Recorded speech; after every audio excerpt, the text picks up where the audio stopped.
Un concours pour refermer cette édition. À Lellingue-en-Berne, la plus grande carrière de France met à disposition ses matières premières. Des projets d'élèves architectes prennent forme. Entre architecture et design, la pierre comme une œuvre brute, mêlant gigantisme et petits cailloux.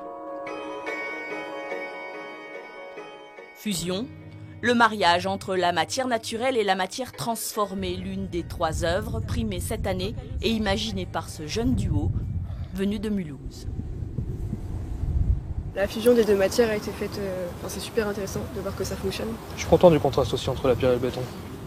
C'est un peu la première fois pour nous. À l'école, on n'a pas forcément l'opportunité de mener un tel projet. Donc c'est assez agréable, ouais. Très surpris aussi. Ouais, c'est toujours agréable pour les étudiants de voir un projet abouti jusqu'à la fin et d'autant plus là parce que c'est quand même des matières impressionnantes et c'est des gros volumes qu'on n'a pas du tout l'habitude en tant qu'étudiant de voir réaliser. Donc ça met en avant leur matière à eux et ça nous permet de faire des projets qui sont conséquents. La beauté sauvage de la roche comme sublimée par le brutalisme de l'œuvre de ces 2 jeunes Suisses. Vision, autre lauréat de cette année. En fait, nous, on a vraiment travaillé sur la vision et l'idée, c'était de voir un petit peu à travers de la matière. Voilà. Qui va permettre d'avoir un jeu optique et de chaque côté, on va avoir 2 choses très différentes.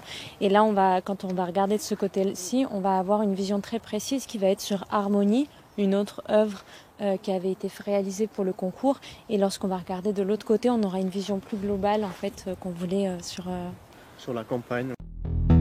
Quand les carrières du Boulonnais s'ouvrent à l'art, c'est le travail de toute une filière qui se révèle, celle de l'industrie et du bâtiment. Fiers de nos produits, mais on est aussi fiers de voir le regard des jeunes étudiants. Et l'objectif, c'est vraiment de travailler avec une génération d'architectes qui seront les constructeurs de demain, mais pour qu'ils puissent mettre en œuvre. Souvent, on sépare en France architecture et ingénierie. Et là, l'objectif, c'est que les architectes qui sont très heureux de mettre en œuvre les matériaux, parce que dans tous les concours d'architecture, on reste généralement à l'état de la maquette et on ne va pas jusqu'à la réalisation. Des réalisations regroupées dans le parc du siège des carrières du Boulonnais, accessibles au grand public dès l'année prochaine lors des Journées du patrimoine.